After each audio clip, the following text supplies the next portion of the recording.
जब आप किसी चीज़ की प्लानिंग करो और वो कामयाब होने लगे धीरे धीरे तो अच्छा लगता है। हेलो दोस्तों, गुड मॉर्निंग, राधे राधे, सुप्रभात and welcome back to my new another blog. आशा करती हूँ आप सभी अच्छे होंगे।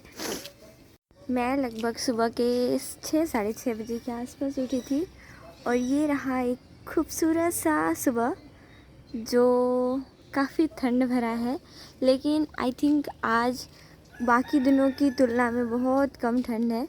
और सबसे अच्छी बात ये है ना कि देखो सुबह की लालिमा फैली हुई है, बर्ड्स फ्लाई कर रहे हैं, दिखा होगा आई थिंक, चहचहाहट से पता लग रहा होगा। हम अक्सर वो गलती दोहराते हैं जो गलती शायद एक बार में ही सीख जानी चाहिए। मतलब कि किसी ऐसी जगह पर बहुत सारा समय लगाना जिस पर केवल खुद का नुकसान हो, और खुद का अगर नुकसान हो रहा है तो बहुत सारे तरीके से होता है। बहुत सारे तरीके से मतलब ये कि हमें पता ही नहीं चलेगा कि ये चीज़ें लॉस हो रही है और हम सब एक दिन वो चीज़ें खो देते हैं या ख़त्म कर चुके होते हैं जिन चीज़ों पर हमारा कंप्लीटली कंट्रोल होना चाहिए, जिन चीज़ों को लेकर हमेशा हमें खुश रहना चाहिए। तो सही समय का इंतज़ार भी ज़रूरी है, लेकिन सही समय लाने के लिए कर्म करने पड़ते हैं भाई। तो उन कर्मों के लिए आपको ये डिसाइड करना पड़ेगा कि आप कहाँ पर गलत हो और कहाँ पर आपने सही काम किया है और कहाँ पर आपको सही काम करना है। आज आखिरी दिन है इस नवंबर का और इस साल का केवल और केवल 30 और 31 दिन बच चुके हैं। तो आज मैं डिसाइड करने वाली हूँ, डिसाइड क्या करूँगी भाई, ख़त्म तो ख़त्म। तो मैं सोच रही हूँ कि आज है ना, देखो मेरे एग्ज़ाम तो लगे हुए हैं लेकिन नोटिफिकेशन आया है CGPSC का, और लास्ट टाइम मैंने दिया था और देखो इस साल भी मुझे देना है। CGPSC एक फेवरेट पोस्ट, फेवरेट वैकेंसी कह सकते हैं PSC और एस्पिरेंट, मतलब UPSC और PCS वालों के लिए बस 2 ही दिन खुशी खुशी वाला चीज़ होता है। एक UPSC का जब नोटिफिकेशन आता है कि हाँ फॉर्म आ गया है, और फिर दूसरा CGPSC मतलब स्टेट PCS वालों का आ गया है। हाँ, काफ़ी स्ट्रेस भी बढ़ता है, स्ट्रेस बढ़ता है कि हाँ अभी पढ़ाई नहीं हुई है, सिलेबस कवर नहीं हुआ है, ये कैसे करें, वो कैसे करें, ये होगा कि नहीं, वो होगा कि नहीं। आई डोंट नो मैं सेलेक्टेड होती हूँ कि नहीं, पर देखो पिछले बार जो चीज़ें हुई थी वो मुझे मालूम है कि जस्ट मैंने MSc पास आउट किया था और उसके बाद काफ़ी मौज मस्ती तरीके से चीज़ें मैंने स्टार्ट करी, और फिर मतलब टाइम तो सफिशिएंट था लेकिन जो मेरी हरकतें थी ना वो बिल्कुल सही नहीं थी। इस साल पढ़ाई हुई है पर पढ़ाई उस डायरेक्शन में नहीं हुई है जिस डायरेक्शन में लोगों को सिलेक्शन मिलता है। अब 84 डेज़ हैं, ऐसा नहीं है कि बिल्कुल समय नहीं है। 22 फरवरी को एग्ज़ाम होना है, तो 22 फरवरी से पहले आप अगर एफ़र्ट डालो तो चीज़ें हो सकती है। आई नो यहाँ पर भी डिस्टर्बेंस होगा, लाइक मेरे कुछ एग्ज़ाम्स हैं, 1 2 3 4 एग्ज़ाम्स हैं, और इन 4 एग्ज़ाम्स में पता नहीं मेरे सेंटर कहाँ पड़ते हैं, मैं किस जगह पर एग्ज़ाम देने जाती हूँ। ये तो मुझे पता है कि छत्तीसगढ़ में ही है, तो इसके सेंटर मान लो कि बाहर दिए, सूरजपुर और सरगुजा संभाग से दूर, तो मुझे दिक्कत होगा। मेरे 2 एग्ज़ाम ऐसे हैं जिनका सेंटर हो सकता है कि रायपुर बिलासपुर दे, और 2 ऐसे हैं जिनका सेंटर सरगुजा संभाग में ही दे। पिछली बार जब मैंने एक एग्ज़ाम दिया था सरगुजा संभाग में ही था, लेकिन भाई मेरी मतलब ऐसा हुआ था मेरे साथ कि मुझे एग्ज़ाम नहीं देना है जस्ट बिकॉज़ मैं बहुत गंदे तरीके से फंसी थी। बारिश का दिन था और भाई एग्ज़ाम होता है लेकिन डर पैदा कर देता है ऐसे जीवन में कि कुछ हम और नहीं कर सकते। अभी सुबह सुबह मैं उठ चुकी हूँ, 7 बजे नहीं है, बज रहा है, मतलब 1 मिनट बाकी है, तो हम पढ़ना स्टार्ट करेंगे। आज के बाद मैं टारगेट डिसाइड करूँगी कि मुझे किस तरीके से क्या करनी है। सबसे बड़ा चीज़ है ना, मैं शेयर भी करूँगी पर डे, ये कह सकते हैं कि मेरा भाई अलार्म आ गया, तो ये कह सकते हैं कि मेरा है ना चैलेंज डे होगा 84 डेज़ या फिर 80 डेज़ का, जिसमें मतलब मैं कम्प्लीटली अपना जो रूटीन है, रूटीन मतलब कहने का मतलब ना, टारगेट डिसाइड किया हुआ एक छोटा सा स्टेप बाय स्टेप टारगेट को कंप्लीट करूँगी। पीछे देख रहे हो ये जो इधर है ना, हाँ ये, और ये हमारे छत्तीसगढ़ में ना इस बड़ी का काफ़ी ज़्यादा महत्व है। आई डोंट नो बाकी संभाग वाले क्या करते हैं, पर सरगुजा संभाग में अधिकतर लोग बनाते हैं।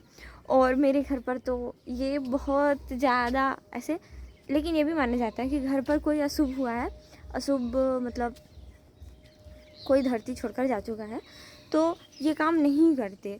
और फिर मतलब कुछ कुछ और चीज़ें हैं कि लड़कियां अगर बाल नहीं धुई हैं, थोड़ा उनका वो वाला फेज़ है, तो मतलब वो आसपास नहीं आ सकती। फिर महिलाओं के साथ भी सेम चीज़ें हैं, तो ऐसे बनाने के बाद ना कुछ नियम वगैरह भी है, तो मैंने भी इसमें बनाया है। ये बड़ी इधर पे जो बना है ना, वो बीज वाला है, तलकर खाने वाला, और वो वगैरह वगैरह जो बना है ना, ऐसे बड़ा बड़ा सा लड्डू वाला, ये छोटा हो जाता है इस साइज़ तक का, और इसका सब्ज़ी बनता है जो कि काफ़ी टेस्टी होता है। जब बरसात के दिन होते हैं ना, सब्जियां काफ़ी महंगी होती हैं उस टाइम पे, और मेरे यहाँ तो सच कहूँ तो हर सीज़न में कई बार बहुत सारी सब्जियों के बीच में डालकर बनता है। जैसे क्या था अभी, फिर मैं भूल गई, जिसको हम दोड़का कहते हैं भाई, मुझे याद नहीं आ रहा है। टिंडा टिंडा नहीं था,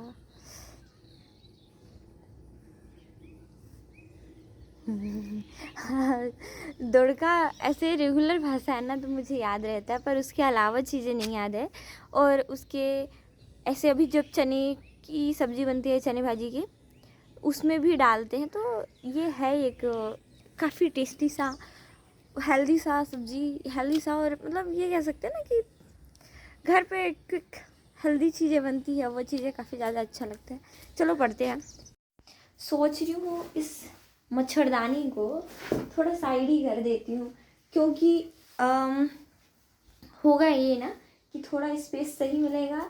और भाई अभी ना, जब मैं 6 बजे उठी थी, ये 40 मिनट मेरी हरकतों से हुआ। मैं इससे पहले 5 बजे उठी थी, और 5 बजे के बाद में 6 बजे उठी थी। लेकिन मैं अभी भी नहीं उठने वाली थी। मैं सोच रही थी 7 बजे का तभी उठूँगी मैं। फिर मेरा हुआ यार, इतना क्या, अपनी चीज़ें हैं, अपनी चीज़ों के लिए ऐसे हो जाता है क्या, उठ जा। फिर जाके मेरी नींद खुली है। सपने देखना कितनी अच्छी बात है ना, लेकिन उसे पूरा करने के लिए कितनी मेहनत लगती है।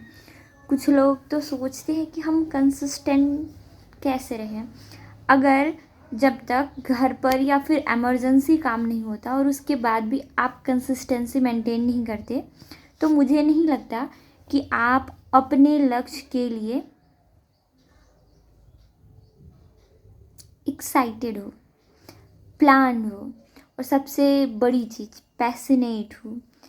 अगर आपका कोई लक्ष्य है तो आप पैशनेट हो, या फिर आपको होने की ज़रूरत है नहीं। आप अपने आप सारी चीज़ों को इग्नोर करके उस चीज़ के लिए पैशनेट हो जाओगे। आपका जो फोकस है ना, वो ऑटोमेटिकली उस चीज़ के लिए जाएगा। और सबसे बड़ी चीज़ कि आप कंसिस्टेंसी ब्रेक ही नहीं करोगे, क्योंकि आपको अंदर से ये फील आएगा कि नहीं, ये चीज़ मेरी है, इससे मुझे दूर ही नहीं जाना है। तो मैंने सोचा कि थोड़ी बहुत प्लानिंग से पहले मैं पढ़ लेती हूँ ज्योग्राफी। तो अभी मैंने ज्योग्राफी कंप्लीट नहीं, मैंने रिवीजन किया है। जो चीज़ें मैं पढ़ी हुई थी मेरी जो चीज़ें, उसे मैंने रिवाइज़ किया। तो अभी है ना, पहले अभी कितना हो रहा है, 9:48, 49, 50, 12 मिनट टारगेट है। 2 मिनट में ये फिट करूँगी, सही करूँगी सारी चीज़ें, और 10 मिनट में बाल धो के नहा धो के आना है, क्योंकि आज थर्ड डे है जब मैंने बाल नहीं धोया। काफ़ी ज़्यादा हेयर फॉल हो रहा था, तो मुझे थोड़ी चिढ़ हो रही है। तो फटाफट से करते हैं, जल्दी जल्दी से। मैं जब भी कुछ नई चीज़ें प्लान करती हूँ, उसका जस्ट उल्टा होने लगता है। अभी मैंने 12 मिनट का ब्रेक लेने का सोचा, इवन मैंने सोचा कि 20 मिनट हो जाएंगे, पर इससे जस्ट अपोजिट हुआ। रूम की सफाई मैंने कर ली। जब मैं नीचे नहाने गई, तब मैंने देखा कि बाथरूम में नानी है, और फिर मुझे जाना पड़ा घर। और जब मैं घर गई तो ये 10 मिनट कब मेरा 1 घंटा 1.5 घंटे में कन्वर्ट हो गया मुझे बिल्कुल नहीं पता चला, क्योंकि नहाने जाओ और घर पे कोई काम ना हो ऐसा हो नहीं सकता।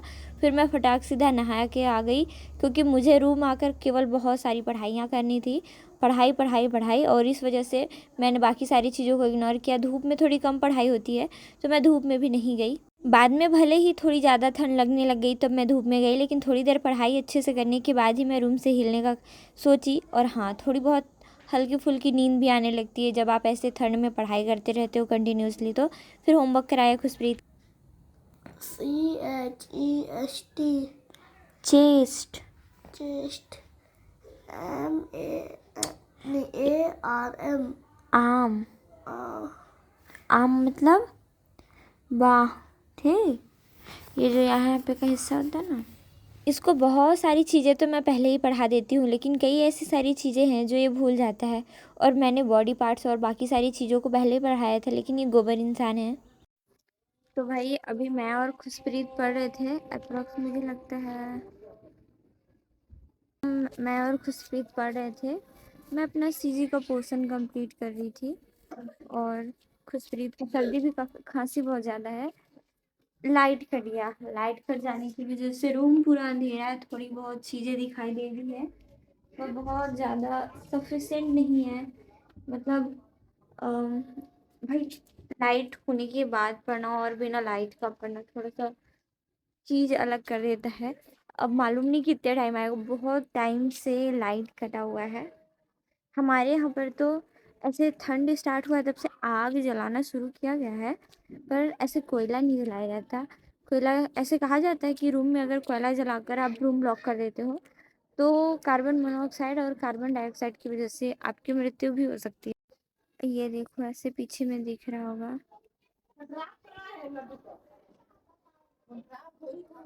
ये देखो कांट जूम हो रहा है, बट देखो ऐसे जो है ना, मतलब काफ़ी ऐसे कोकोनट के जस्ट नीचे दिख रहा है।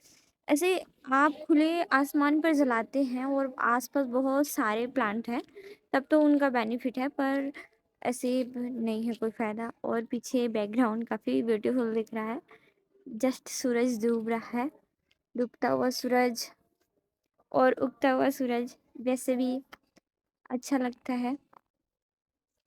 सो मालूम नहीं कब लाइट आएगा, इसी चक्कर में मैं सोच रही हूँ आज पूरे दिन मैं सुबह ऐसे मैंने जो टारगेट बनाया था उसके अकॉर्डिंग मुझे 1 घंटा लेट हुआ। लेट यूँ हुआ ना कि मैं नहाने गई और नहाने के लिए नानी नहानी पर थी, तो मैं सोची कि घर चली जाती हूँ। घर गई तब मैंने मम्मी के बहुत सारे कपड़े देखे, और बहुत सारे कपड़े थे तो मैंने सोचे 2-3 दिन से ऐसे ही टब में पड़े हुए हैं तो धो देती हूँ। अब सीमा ने कुछ कपड़े धोए थे जिसकी वजह से उसका आज थोड़ा सा तबीयत भी ठीक ठाक नहीं था। पिंकी थोड़ी अलग ही चालाक प्राणी है, तो फिर मैंने धो दिए स्वेटर वगैरह। आई डोंट नो उन्होंने सुखाया है कि नहीं। फिर मैं दोबारा लंच के लिए भी घर पर नहीं गई, क्योंकि ऐसे मैंने जाकर ना चावल रात का बचा हुआ था उसे ही फ्राई कर लिया, और क्योंकि मुझे अपना टाइम बचाना था, खाना बनाने में उसको काफ़ी सारा समय लगता, तो मैंने सोचा कि मैं जो है सो खा के आ जाती हूँ, कम से कम समय बचेगा। और इसी चक्कर में फिर मैं आ गई। अब देखते हैं, ऐसे जाऊंगी।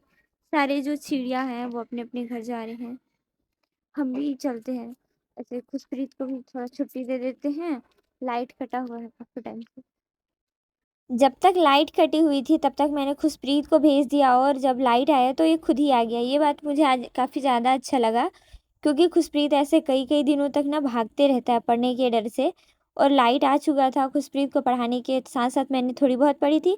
फिर लाइट आने के बाद मैंने थोड़ी अच्छे से पढ़ाई करने की सोची, क्योंकि अपनी पढ़ाई सबसे ज़्यादा ज़रूरी है। थोड़ी बहुत चीज़ों को इग्नोर करना ज़रूरी होता है, और अगर कुछ प्रॉब्लम्स परेशान करती हैं तो उनके साथ परेशान ना होकर लाइफ को एंजॉय करना ज़रूरी है। बाय बाय, मिलते हैं कल, तब तक के लिए टेक केयर।